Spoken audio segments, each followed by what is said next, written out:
नमस्कार दर्शकों, मेरा नाम है जितेश मिश्रा और आपने देखना शुरू कर दिया है भैया जी गजब।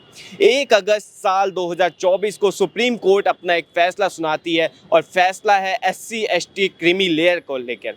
दरअसल सुप्रीम कोर्ट का मानना है कि आज भी SC ST या फिर दलित समुदाय लोगों में ऐसे कई लोग हैं जो आज भी आरक्षण से या फिर सरकार के नियम कानून से वंचित हैं। तो आरक्षण का पहला लाभ या फिर किसी भी नए नियम कानून का लाभ उन लोगों को मिलना चाहिए, पर लगातार सुप्रीम कोर्ट पर ऐसे आरोप लगाए जा रहे हैं जैसे कि इससे SC ST एक्ट को खतरा है या फिर कहीं ना कहीं ये आरक्षण को ख़त्म करने के लिए किया गया है। पर सुप्रीम कोर्ट की तरफ से कहना है कि SC ST एक्ट में एक वर्गीकरण किया जाए, 2 समुदाय में बांटा जाए। जो लोग आरक्षण से काफ़ी ज़्यादा उठ चुके हैं उन पर फोकस ना करके जो अभी डेवलप नहीं हुए हैं उन पर कार्य किया जाए, जिसके बाद पूरे देश में भारत बंद ट्रेंड का आह्वान किया गया। दरअसल इसमें कई पार्टी के नेता भी शामिल हुए। अगर बात करें SC ST क्रीमी लेयर के लेके तो उनका मानना है कि उनकी सरकार से एक अलग मांग है। उनका कहना है SC ST OBC एक्ट को इस क्रीमी लेयर से कहीं ना कहीं खतरा है, ये आरक्षण को ख़त्म करने के लिए किया जा रहा है, इसलिए सरकार को, कोर्ट को इस नियम को तुरंत निरस्त कर देना चाहिए। इसके अलावा जो SC ST एक्ट है उसको एक नए अधिनियम के साथ संसद में पेश किया जाना चाहिए। इसके अलावा अगर बात करें तो SC ST के तमाम नेताओं जो दलित समुदाय के लिए काम करते हैं, भीम सेना की एक सरकार से ये भी मांग है कि 50% से उच्च वर्ग की नौकरियों में आरक्षण बढ़ा दिया जाए। इसके अलावा अगर हम बात करें, अगर किसी भी नौकरी में वैकेंसी है, सरकारी नौकरी में वैकेंसी है तो तुरंत उसे भरा जाए। अगर कहीं भी कोई ऐसी वैकेंसी आती है तो उसे SC ST OBC दलित समुदाय में उन नौकरियों को बांटा जाए।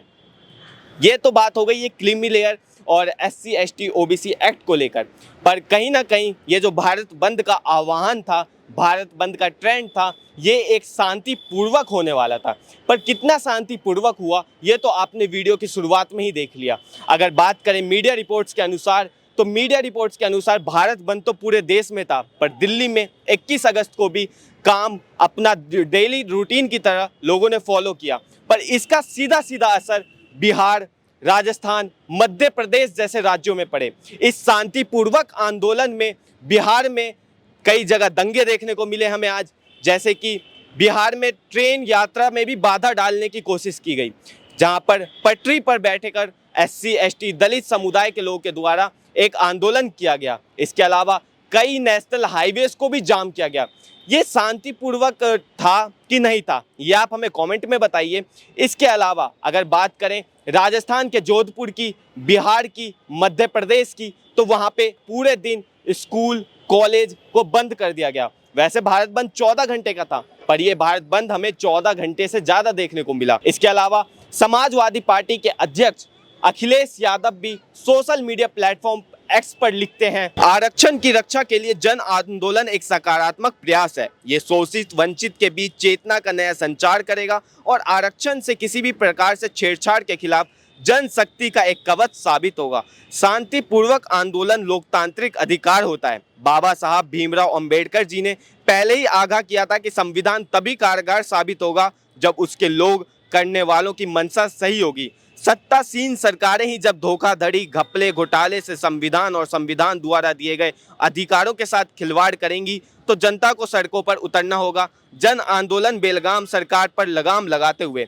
इसके अलावा BSP की सुप्रीमो मायावती भी सोशल मीडिया प्लेटफॉर्म X पर लिखती हैं कि BSP का भारत बंद को समर्थन, क्योंकि भाजपा व कांग्रेस आदि पार्टियों के आरक्षण विरोधी षड्यंत्र एवं निष्प्रभावी बनकर अतः खत्म करने की मिली भगत के कारण 1 अगस्त 2024 को SC ST के उपवर्गीकरण, इनके क्रीमी लेयर संबंधी ममता सुप्रीम कोर्ट के निर्णय के विरुद्ध इनमें रोष व आक्रोश है। इसके अलावा अगर बात की जाए तो केंद्रीय मंत्री चिराग पासवान भी भारत बंद के समर्थन में नजर आए।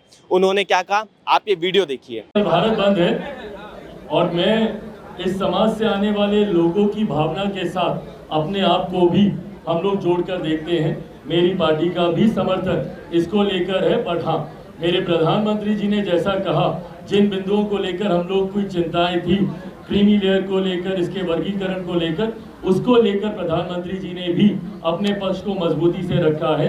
आने वाले दिनों में भी हम लोग इस बात को सुनिश्चित करेंगे कि किसी तरीके का कोई क्रीमी लेयर का प्रावधान अनुसूचित जाति में नहीं हो सकता। मेरी पार्टी का समर्थन रहेगा। अगर आप भी इस सुप्रीम कोर्ट के फैसले पर, क्रीमी लेयर के फैसले पर कुछ अपनी सुझाव देना चाहते हैं, कोई सवाल हमसे पूछना चाहते हैं, तो कमेंट बॉक्स में जरूर लिखिए। और इसी तरह की तमाम वीडियोस के लिए देखते रहिए भैया जी गजब। मैं जितेश मिश्रा, कैमरा पर्सन प्रदीप झा के साथ। धन्यवाद।